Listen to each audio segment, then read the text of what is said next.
Hey everyone, this is the imperishable Sane Zenith. So, in this video, I sort of wanted to pitch an idea that I had.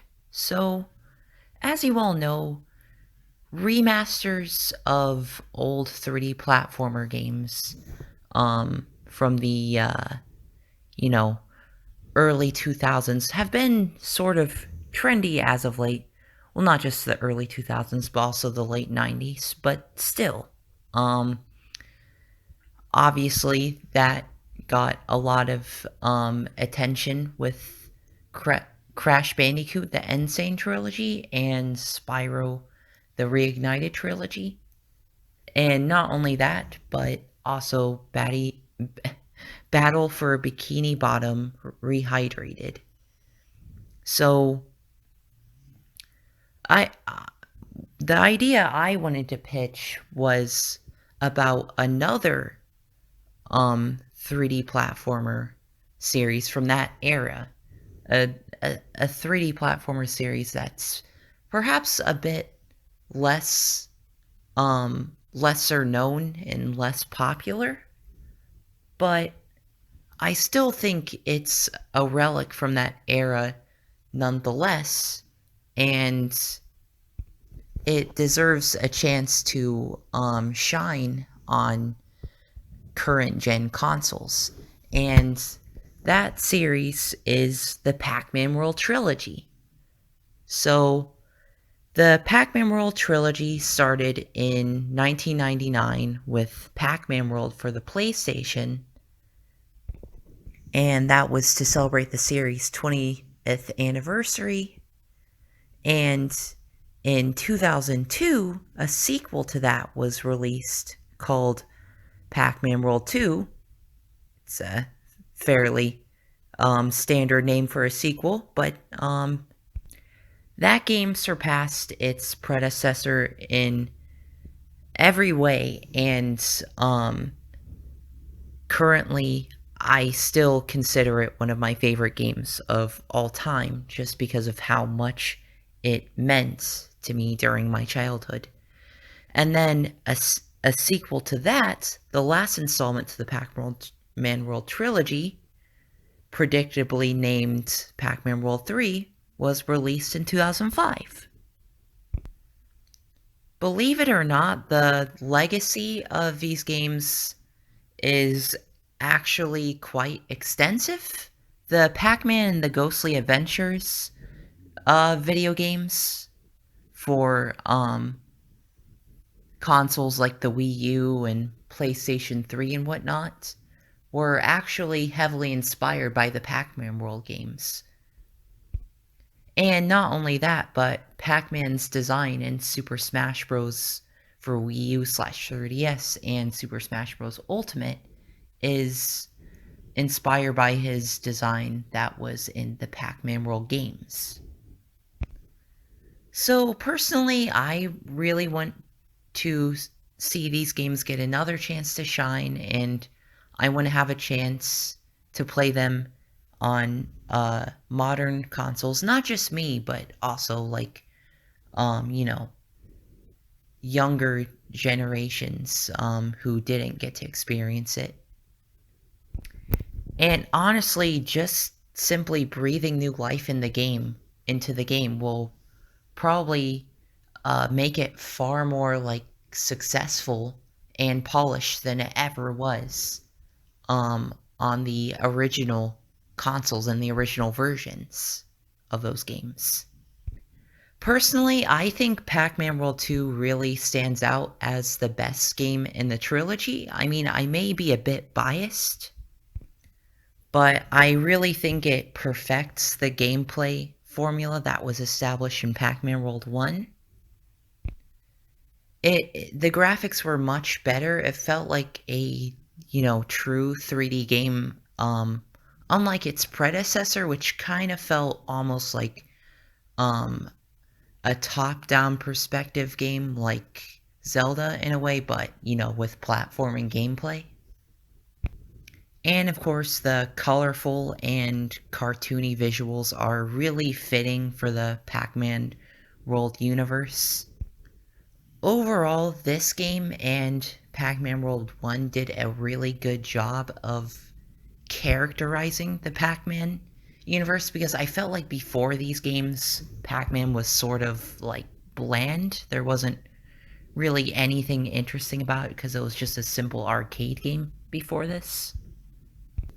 I mean, of course, after the original Pac-Man, there were, you know, many different like versions of it that came after, like Miss Pac-Man, trying to think, Pac-Mania, um, Miss Pac-Man Maze Madness came out around the same time as Pac-Man World. Let's see. Oh yeah, Pac-Land. That was another Pac-Man platforming game, but that was more of a side-scrolling 2D game, and I don't think that one was as good, just because of the weird controls and whatnot. Um, but I do think it set the foundation for the Pac-Man World series in some subtle ways. But anyways, also, what should be included in this collection is, of course, Pac-Man World 3. That is part of the series, even though it is quite a different game from its predecessors. This game is a little bit more story focused. It takes a different, you know, route in characterizing Pac-Man as well as the world around him, because Pac-Man can actually like talk in this game. He actually has like a legit voice actor. Um, and yeah, like I said, the game is story focused. It almost in a way feels like what do you call it? A Saturday morning cartoon. Just the way it's like written and the, you know, in-game dialogue and everything. In Pac-Man World 2, there was some like dialogue. There was some like scripting for the characters, but not very much, not nearly as much as Pac-Man World 3. And you know, I think it's cool that they try to do something unique with Pac-Man World 3. I think if they made it too similar to Pac-Man World 2, it basically would have just, you know, felt like DLC for that game, which, you know, when you're trying to make a sequel, like you want to add some new elements to it. But I think Pac-Man World 3 sort of took that to an extreme, like trying to be different from World 2 and World 1. Cause you know, like how in the Mario series, each game has sort of like a new twist that makes it different from the previous ones. But each 3D Mario still has, you know, a recognizable, similar gameplay style that exists across all the three Mario games, and each one kind of builds off the previous one rather than, you know, for instance, Super Mario Sunshine feeling it belongs in a completely different series than 64. The only exception to that with Mario specifically would be 3D Land and 3D World, which I think is why those games aren't as beloved as, you know, 64, Galaxy, Odyssey, and even Sunshine are. But I think because Nintendo is so good at, like, making games in general, I think people just, you know, loved those games nonetheless. But the Pac-Man World games are different. They have some issues. I'd say each game has, you know, camera issues. Well, not so much Pac-Man World, because, again, like the top-down perspective gameplay and everything, but mainly World 2 and World 3. The camera was really hard to, like, control, so that's one thing they need to fix if they make a remastered Pac-Man World trilogy. They do need to fix the camera in those games and, make the camera, like, you know, much easier to manipulate because, yeah, that was definitely a complaint many people had with those games who actually played those games. Because again, not many people did. But yeah, Pac-Man World 3, definitely a different game. Not just, with the, way it characterized Pac-Man, but also, like, gameplay-wise, it was a lot more combat-focused, while Pac-Man World, 2 and 1 were, a lot more focused on, like, the actual platforming. And, yeah, to me, I just think, platforming should be the central focus of the series. I think World 3 strayed a bit too much from that with, like, the platforming and, also, like, some of the solving elements with the power-ups and, playing as the ghost, which is a neat idea. But yeah, that and controlling Talkman. Yeah, neat ideas, but I don't think that should have been, like, the selling point of the game, or that shouldn't have been, like, as interwoven into the game. This game is almost like what Crash 3 was to the Crash trilogy, just, being a bit more gimmicky. But funnily enough, I think even Crash 3 felt more like it felt more true to its predecessors than Pac-Man World 3 did, which is kind of sad to say, because I don't hate Pac-Man World 3 at all. I still think it's a good game, a good platformer game that's worth playing. But I guess another good comparison would be the Pac-Man The Ghostly Adventures game. I would say gameplay-wise, Pac-Man World 3 laid, the groundwork for the Ghostly Adventures games, just in terms of, the combat focus and some of the power-ups and other gimmicks that they added into the game. So if you like the Ghostly Adventures trilogy, you'd probably like Pac-Man World 3 a lot. But again, I prefer World 1 and World 2. But honestly, if they put the same amount of effort into remaking these games as they did in Sane Trilogy and Reignited, I think the Pac-Man World Remastered Trilogy would be terrific. Or even if they just, like, upscaled the games and released it as a package for cheap. Sort of like what they did with what Nintendo did with 3D All-Stars, but, make it way cheaper than that, like $20 at best. They could go that route, but personally, I like to see them, put more effort into, polishing these games. But regardless, I think people deserve a chance to experience these games, and who knows, maybe this could even be, like, a launching point for the future of the Pac-Man series, which has pretty much been stagnant as of late. I think the last Pac-Man game was, like, Championship Edition 2, which was way back in 2015 or something, so it's been a while. I've been saying for years they should make a Pac-Man World 4. I think I even made, like, a bunch of old videos saying that, like, when I was ranting about Ghostly Adventures.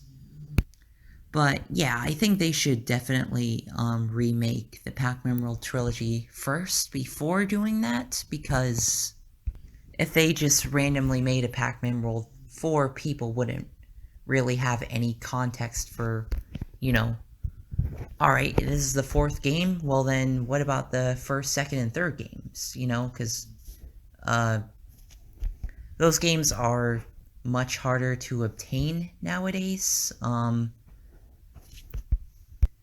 my main avenue of continuing to play those games has been through emulators, so yeah, definitely put it on the current gen consoles. Anyways, I think I am done here. I think the Pac-Man World series was a brilliant like platforming series, very like overlooked and underappreciated. And if you haven't tried those games yet, I encourage you to, whatever way you can. The game draws inspiration heavily from, like, other, 3D platformers of the time, like the 3D, Sonic games, Sonic Adventure and Sonic Adventure 2, as well as, like, Crash Bandicoot, and, like, Super Mario 64. So, if you love 3D platformers in general, I definitely implore you to go check that out. And thank you so much for watching. This has been the imperishable Sammy Zenith, and thank you to anyone who watched until the end of the video. I announced at the end of my Super Mario Odyssey video, part 6, that I will start responding to comments that leave the hashtag end of video squad in their comments. I will be responding to those at the end of my videos from now on. And if you want to get the chance to be mentioned in one of my future videos with your comment, leave that hashtag end of video squad. All you have to do is watch until the end of the video. So one of the comments I'm responding to is Albert Lewis. He says, I'm hyped for WandaVision. If it's anything like the comics, it's going to be intense. Honestly, I didn't know it was based off of a story arc from the comics. If that's the case, I should definitely do more research into that. But yeah, there's definitely something strange going on, because it's not every day you go from being one of the Avengers to just somehow ending up in, you know, a 1950s black and white television show. So, yeah, I'm definitely curious as to what is going on. I can't wait for episode 3 and so on. Another comment I'm going to be responding to is Eris Flackerby. He says, good to see you making videos again. What game are you most looking forward to in 2021?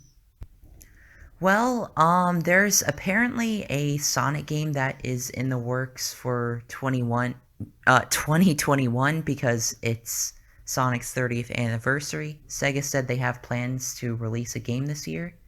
I don't know if that will still be happening because they delay things a lot, and they've downsized their company a lot. And we still have very little information about it, so who really knows, but hopefully that's coming out this year. If not, I'm also excited for Breath of the Wild 2, even though I still need to complete Breath of the Wild 1, because that's a game that's really, like, easy to get lost in. The last video that's tagged to End of Video Squad that I want to respond to you is Dingus Pringus, and he says, hi Sammy, I have no question, but keep up the good work, man. Thank you. Yeah, I will definitely keep up the good work. I'm going to try and upload more consistently. And I think I've been doing a better job of that as of late, as in, you know, the past month. Definitely don't want to make you guys go through too many drought seasons, especially since, you know, that impacts how my videos do in terms of like views and whatnot. So, but Also, I want to, keep entertaining you guys. I know you guys appreciate that. But anyways, thank you all for watching. I hope you liked what I have to say. If so, like the video. Uh, dislike the video if you think they should remake Pac-Man 2, The New Adventures. I don't even know what to say to that. It's I thought that was universally regarded as a bad game. I don't think that game is worthy of a remaster. I don't think it would do particularly good for Namco. But yeah, I don't know. Good for you, I guess. Hopefully that doesn't happen. It's not even much of an adventure game, really. It's dumb. Anyways, we're done here. Subscribe for more videos, and I will see you all next time.